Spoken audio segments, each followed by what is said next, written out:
TNPSC group 4 தேர்வுக்கு வெறும் 3935 பணியிடங்களுக்கான அறிவிப்பினை வெளியிட்டுள்ள ஸ்டாலின் மாடல் அரசுக்கு கடும் கண்டனம். இந்த தேர்வை நம்பி வருட கணக்கில் படித்துக் கொண்டிருக்கும் இளைஞர்களுக்கு செய்யும் துரோகம் இது என்றும், பணியிடங்களை 10,000 உயர்த்திடுமாறும் ஸ்டாலின் மாடல் திமுக அரசுக்கு அதிமுக பொதுச் செயலாளர் வலியுறுத்தல். சென்னை பசுமை வழிச்சாலையில் உள்ள அதிமுக பொதுச் செயலாளர் வீட்டிற்கு வெடிகுண்டு மிரட்டல். மோப்ப நாய் உதவியுடன் போலீசார் நடத்திய சோதனையில் புரளி என உறுதி செய்யப்பட்டது.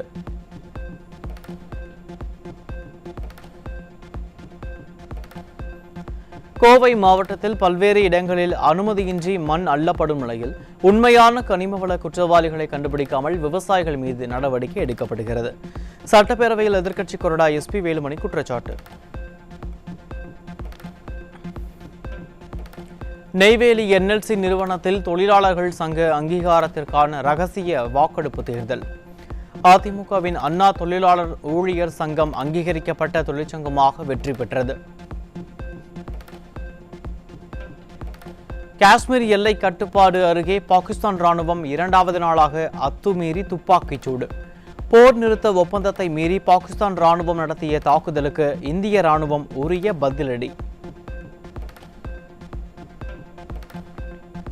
ஜம்மு காஷ்மீரின் பகல்காமில் தீவிரவாத தாக்குதலில் உயிரிழந்த இந்திய கடற்படை அதிகாரி லெப்டினன்ட் வினயின் சாம்பல் கங்கையில் கரைப்பு.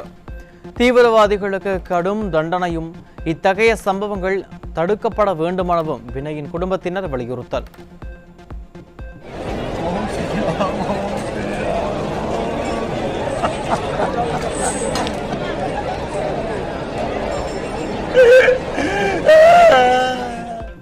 திருப்பூர் மாவட்டம் ஆட்டையம்பாளையத்தில் 13 வயது சிறுவனிடம் மதுபோதையில் பாலியல் அத்துமீறலில் ஈடுபட்ட காமுகன் போக்சோவில் சிக்கினார். நிர்வாக திறனற்ற விடியா ஆட்சியில் போதை பழக்கத்திற்கு அடிமையாகி இளம் தலைமுறை சீரழியும் அவலம் அதிகரித்துள்ள நிலையில் சிறுவர்களுக்கும் பாதுகாப்பு இல்லை என பெற்றோர் வேதனை. கள்ளக்குறிச்சி மாவட்டம் திருக்கோவிலூரில் திருமணம் செய்வதாக நம்ப வைத்து பெண்ணை கர்ப்பமாக்கிய இளைஞர் பிடிபட்டார். பெண்களுக்கு எதிரான குற்றங்களை தடுக்காமல் விளம்பர மோகத்தில் திளைப்பதுதான் ஸ்டாலின் மாடலா என மக்கள் கேள்வி. திருச்சி மாவட்டம் நாகமங்கலம் அருகே 5 வயது சிறுவனுக்கு மது கொடுத்து பாலியல் துன்புறுத்தலில் ஈடுபட்ட இருவரை தர்ம அடி கொடுத்த பொதுமக்கள். துருப்பிடித்த இரும்பு கரத்தால் ஆட்சி நடத்தி வரும் ஸ்டாலின் ஆட்சியில் சிறுமிகள், சிறுவர்கள், பெண்கள் என யாருக்குமே பாதுகாப்பில்லாத நிலை நிலவுவதாக குற்றச்சாட்டு.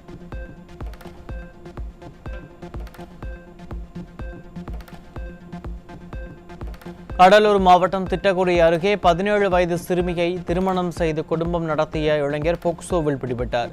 அதிகரித்து வரும் குழந்தை திருமணங்களை தடுக்க தீவிர நடவடிக்கைகள் எடுக்காமல் அப்பா ஸ்டாலின் அலட்சியமாக இருப்பதாக குற்றச்சாட்டு. மதுரை சுப்பிரமணியபுரம் பகுதியில் உணவு டெலிவரி செய்ய வந்த ஊழியர் சிறுமிக்கு பாலியல் தொல்லை கொடுத்த கொடூரம். விடியா திமுக அரசு பெண்கள், குழந்தைகளுக்கு பாதுகாப்பற்ற அரசாக உள்ளதாக மக்கள் குற்றச்சாட்டு. செங்கல்பட்டு அருகே கல்லூரி மாணவி உதவி பேராசிரியரால் பாலியல் வன்கொடுமைக்கு ஆளாகி சட்டவிரோத கருக்கொலைப்பால் உயிரிழந்த சம்பவத்தை அடுத்து மேலும் பல மாணவிகள் பாலியல் தொல்லைக்கு உள்ளாகி இருக்கலாம் என சந்தேகம். பல்கலைக்கழகத்தில் படிக்கும் ஒவ்வொரு மாணவியிடமும் தனிப்பட்ட கவுன்சிலிங் நடத்தி விரிவான விசாரணை மேற்கொள்ள வேண்டும் என திமுக அரசுக்கு பொதுமக்கள் மற்றும் பெற்றோர்கள் வலியுறுத்தல்.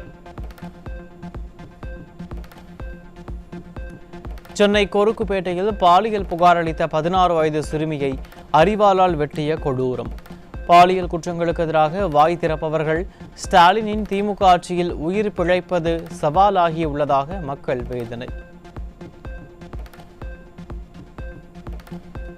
திருச்சி மாவட்டம் தொட்டியம் அருகே தகராறில் 3 கத்திக்குத்து விழுந்ததில் ஒருவர் கொல்லப்பட்ட சம்பவத்தால் பரபரப்பு. சம்பவத்தை கண்டித்து கொலையானவரின் உறவினர்கள் சாலை மறியலில் ஈடுபட்ட நிலையில் ஸ்டாலின் ஆட்சியில் கொலை நடக்காத நாளே இல்லை என மக்கள் விமர்சனம். சென்னை புளியந்தோப்பு அருகே இளைஞர்களின் வாழ்க்கையை சீரழிக்க விற்பனைக்காக வைக்கப்பட்டிருந்த 50 கிலோ குட்கா பொருட்கள் பறிமுதல். ஸ்டாலின் அரசின் ஏவல் துறையின் அலட்சியத்தால் தடை செய்யப்பட்ட போதைப் பொருட்கள் தடையின்றி கிடைப்பதாக பொதுமக்கள் விமர்சனம். தென்காசி மாவட்டம் செங்கோட்டை அருகே கேரளாவிலிருந்து சொகுசு காரில் 121 கிலோ குட்கா உள்ளிட்ட போதைப் பொருட்களை கடத்தி வந்த இருவர் சிக்கினர்.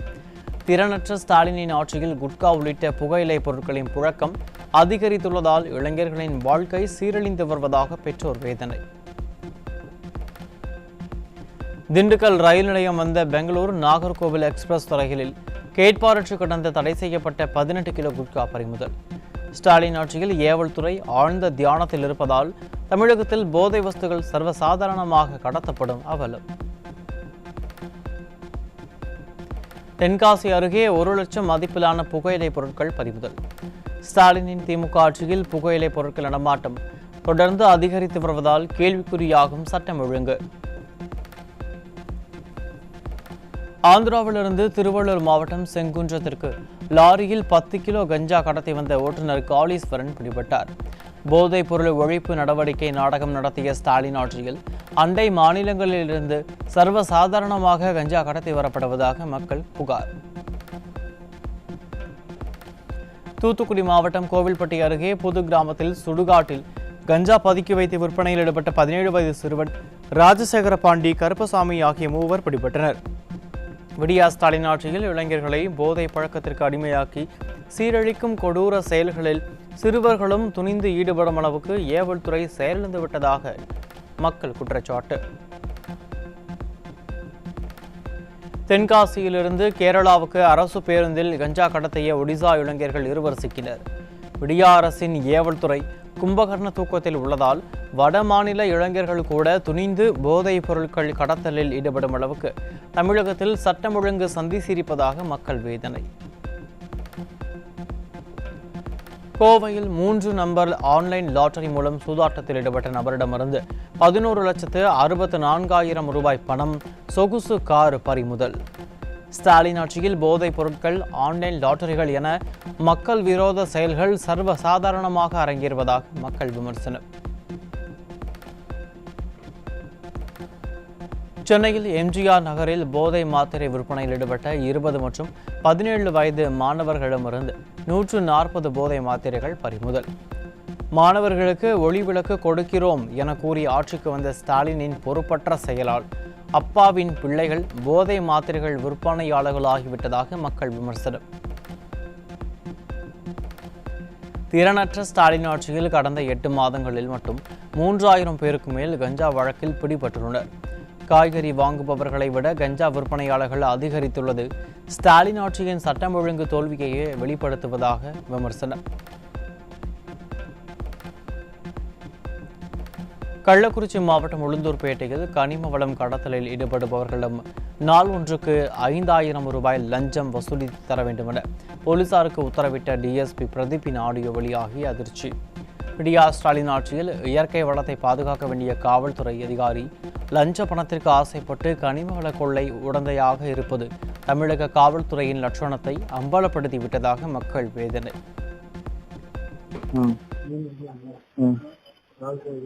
₹4 நாளைக்கு ஒரு நாள் தான் ஓட்டுறானா?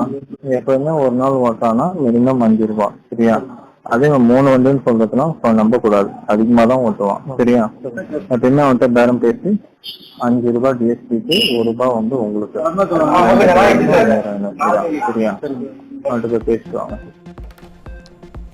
விருதுநகர் மாவட்டம் சூரம்பட்டியில் விவசாயி சூரியகுமாரிடம் பட்டா மாறுதல் செய்ய 6,000 ரூபாய் லஞ்சம் பெற்ற கிராம நிர்வாக அலுவலர் கரைமேலு பிடிபட்டார். நிர்வாக திறனற்ற விடியா ஸ்டாலின் ஆட்சியில் அமைச்சர்களைப் போலவே கமிஷன், கலெக்ஷன், கரப்ஷனில் அரசு அதிகாரிகளும் மனசாட்சியை விற்றுவிட்டு லஞ்ச லாவணியத்தை திளைப்பதாக மக்கள் வேதனை. 4 வருடமாக மாணவர்களுக்கு லேப்டாப் வழங்காதது குறித்த கேள்விக்கு சட்டப்பேரவையில் பதில் சொல்ல முடியாமல் மழுப்பிய பள்ளிக்கல்வித்துறை அமைச்சர். கருணாநிதி பெயரில் பல்கலைக்கழகம் தொடங்குவதாக பேச்சிக்கொள்ளும் திமுக அரசு மாணவர்களின் எதிர்காலத்தை உயர்த்த வேண்டிய துறை வெறும் வார்த்தை விளையாட்டில் மக்களை ஏமாற்றுவதாக மக்கள் குற்றச்சாட்டு. பார்த்தீங்கன்னா இந்த லேப்டாப் என்று வரும்பொழுது கிட்டத்தட்ட நீங்கள் 8 லட்சம் மாணவர்கள் பயன்படுறதை பற்றி சொல்கிறீங்க. இந்த டெக்னாலஜி கிட்டத்தட்ட பார்த்தீங்கன்னா 45 லட்சம் மாணவர்கள் பயன்படுறோம் நீங்கள் நம்ம கொண்டு வந்துட்டோம். இருந்தாலும் அந்த லேப்டாப் என்று சொல்லும்போது பொருளாதார ரீதியாகவும் இன்றைக்கி நம்முடைய தமிழ்நாட்டு முதலமைச்சர் அது சார்ந்து தயாரிப்பு நிறுவனங்கள் சேர்ந்து அது ஒரு முடிவு எடுக்க. தென்காசி மாவட்டம் சங்கரன்கோவில் அருகே காமராஜர் நகர் பகுதியில் 2 நாட்களாக மின்சாரம் வழங்கப்படாததை ஆத்திரமடைந்த பொதுமக்கள் ஸ்டாலின் அரசை கண்டித்து சாலை மறியல். ஊழலில் சிக்கி நீதிமன்றமே கதி என இருக்கும் ஜாமீன் அமைச்சரால் எப்படி மின்சாரத்துறையில் இருக்கும் பிரச்சனைகளை சரி செய்ய முடியும் என மக்கள் கேள்வி. 2 நாள் ஆச்சு. நேற்றுக்குள்ள பழுது பார்க்குறேன்னு சொன்னாங்க. அதே மாதிரி இன்னைக்கு அதே மாதிரி தான். கரண்டே சுத்தமா இல்லை. பிள்ளைகளை வச்சு பச்சை பிள்ளைகளை வச்சு நாங்கள் நடு ரோட்டில் நிற்கிறோம். கரண்ட் இல்லாமல் மித்த எல்லா ஏரியாவில் இருக்குது. எங்கள் ஏரியாவில் சரி பண்ணுறேன்னு இன்னும் சரி பண்ணவே கிடையாது.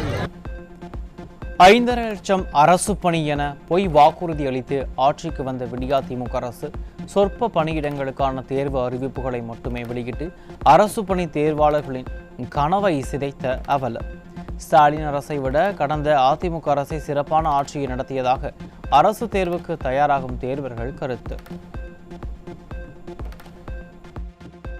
கடந்த 2011 இருந்து 2021 வரைக்கும் அதிமுக ஆட்சி காலத்தில் குரூப் 4 பணியிடங்கள் ஆயிரக்கணக்கு, அதாவது 10,000 அப்படிங்கிற சர்வசாதாரணமா அவங்க ஃபில் பண்ணாங்க. 5.5 லட்சம் காலி பணியிடங்கள் சொல்லிட்டு வெறும் 40,000 காலி பணியிடங்களை மட்டுமே கடந்த புதிதாக பதவியேற்ற திமுக அரசு கடந்த 4 வருடங்கள் இன்னும் 1 வருஷத்துல ஃபில் பண்றாங்க அப்படின்னா, அப்புறம் அரசு பணியாளர் அந்த இடங்கள்ல காலி பணியிடமே இல்லையா? சேலம் மாவட்டம் கஞ்சநாயக்கன்பட்டியில் நடைபெற்று வரும் திரௌபதி அம்மன் கோவில் திருவிழாவையொட்டி 2 சக்கர வாகனத்தில் எடுத்துச் செல்லப்பட்ட பட்டாசு மூட்டை வெடித்து சிதறியதில் 4 பேர் பலி. விடியா ஸ்டாலின் ஆட்சியின் காவல்துறை கண்காணிப்பு பணியில் கோட்டை விடுவதால் இதுபோன்ற உயிர் பலிகள் அடிக்கடி நடப்பதாக குற்றச்சாட்டு.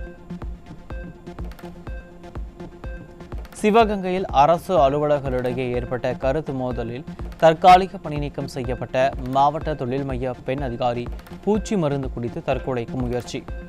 நிர்வாக திறனற்ற விடியா ஸ்டாலின் ஆட்சியில் அரசு அலுவலர்களான பெண்களுக்கு எதிராக கொடுமைகள் அதிகரித்திருப்பதால் தற்கொலை செய்து கொள்ளும் நிகழ்வுகள் அடிக்கடி நடப்பதாக மக்கள் வேதனை.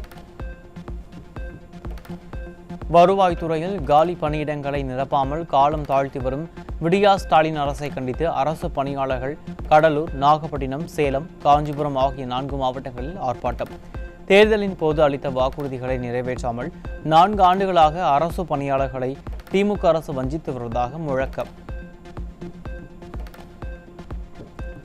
ஏப்ரல் 30ஆம் தேதி வேலூர் வருவாய் கோட்டாட்சியர் நேரில் ஆஜராக தேசிய தாழ்த்தப்பட்டோர் ஆணையம் உத்தரவு. கிருஷ்ணாபுரம் மலையடிவாரத்தில் அடிப்படை வசதிகள் நிறைவேற்றுவது குறித்து ஆணையத்தின் நோட்டீஸுக்கு ஆட்சியர் பதிலளிக்காததால் அதிரடி நடவடிக்கை.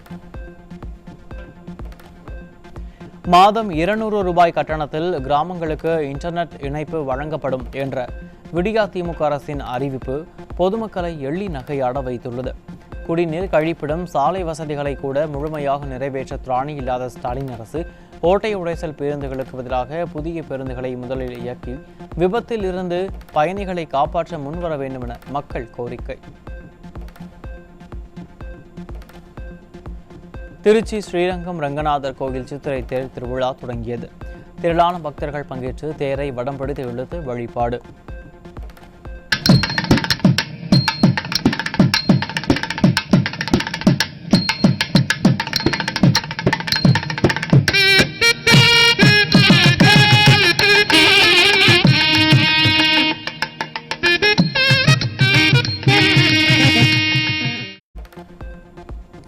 திருவண்ணாமலையில் பிரசித்தி பெற்ற அண்ணாமலையார் கோவிலில் சித்திரை மாத தேய்பிற பிரதோஷத்தையொட்டி பெரிய நந்தி பகவானுக்கு சிறப்பு அபிஷேக ஆராதனை.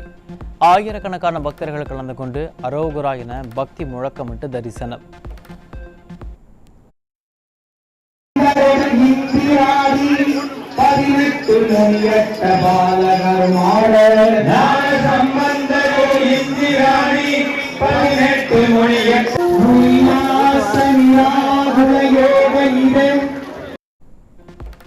காஞ்சி சங்கர மடத்தின் 71வது சங்கராச்சாரியாக வேத பயிற்சி பெற்ற 20 வயது ஹைதராபாத் மாணவன் பொறுப்பேற்கிறார். விரைவில் நடைபெறவுள்ள நிகழ்வில் மடத்தின் மரபு மற்றும் ஆன்மீக பாரம்பரியத்தின் தொடர்ச்சி உறுதி செய்யப்படும் என மட நிர்வாகம் தகவல். வயது மூப்பு காரணமாக உயிரிழந்த கத்தோலிக்க கிறிஸ்தவர்களின் மத தலைவர் போப் பிரான்சிஸ் இறுதிச் சடங்கு ரோமில் இன்று நடைபெறவுள்ளதாக வாட்டிகன் நிர்வாகம் அறிவிப்பு. செயின்ட் பீட்டர்ஸ் சதுக்கத்தில் பொதுமக்கள் இறுதி அஞ்சலி செலுத்த ஏற்பாடு செய்யப்பட்டுள்ள நிலையில் வெளிநாட்டு தலைவர்களும் வருகை. தாய்லாந்தின் ஹுவாகின் மாவட்டத்தில் போலீஸ் விமானம் கடலில் விழுந்து நொறுங்கி விபத்தில் 6 பேர் உயிரிழந்ததாக தகவல். தென் அமெரிக்க நாடான ஈக்குவடாரில் நேரிட்ட சக்தி வாய்ந்த நிலநடுக்கம் ரிக்டர் அளவுகோலில் 6.3 பதிவு. பசிபிக் கடற்கரையை ஒட்டி நிகழ்ந்த நிலநடுக்கத்தால் சில கட்டிடங்கள் சேதமடைந்த நிலையில் நல்வாய்ப்பாக உயிரிழப்பு இல்லை என தகவல். ரஷ்ய தலைநகர் மாஸ்கோ அருகே நடைபெற்ற கார் குண்டுவெடிப்பில் பாதுகாப்புத்துறை அதிகாரி யாரோஸ்லேவ் கொல்லப்பட்டார். உக்ரைன் உளவுத்துறை மீது எழுந்த சந்தேகத்தால் விரிவான விசாரணைக்கு உத்தரவு. தமிழக எல்லையையொட்டியுள்ள கர்நாடக மாநிலம் மாதேஸ்வரன் மலையில் நடிகர் ரஜினிகாந்த் சாமி தரிசனம். கேரளாவில் நடைபெறும் படப்பிடிப்பில் கலந்து கொள்ள சென்றபோது வழியில் கோயிலில் மனமுருக பிரார்த்தனை. நடிகர் அஜித் ஷாலினி தம்பதியினரின் 25வது திருமண நாள் கொண்டாட்டத்தை சமூக ஊடகங்களில் வைரலாக்கும் ரசிகர்கள். 2000ஆம் ஆண்டு ஏப்ரல் 24இல் திருமணம் செய்து கொண்ட காதல் தம்பதி இணைந்து திருமண நாளை கேக் வெட்டி கொண்டாடிய வீடியோ காட்சி வெளியீடு. ஐபிஎல் போட்டியின் 43வது ஆட்டத்தில் 5 விக்கெட்டுகள் வித்தியாசத்தில் சென்னை சூப்பர் கிங்ஸை வீழ்த்தி ஹைதராபாத் அணி வெற்றி. 19.5 ஓவர்களில் 10 விக்கெட்டுகளை இழந்து 154 ரன்களை சென்னை அணி பெற்றிருந்த நிலையில் ஹைதராபாத் 18.4 ஓவர்களில் 5 விக்கெட் இழப்பிலேயே வெற்றி இலக்கை தொட்டது. ஐபிஎல் போட்டியின் 44வது ஆட்டத்தில் கொல்கத்தா பஞ்சாப் அணிகள் இன்று இரவு 7:30 மணிக்கு பல பரீட்சை. சொந்த மண்ணில் விளையாடும் கொல்கத்தா அணி பஞ்சாப் அணியை வீழ்த்துமா என ரசிகர்கள் எதிர்பார்ப்பு.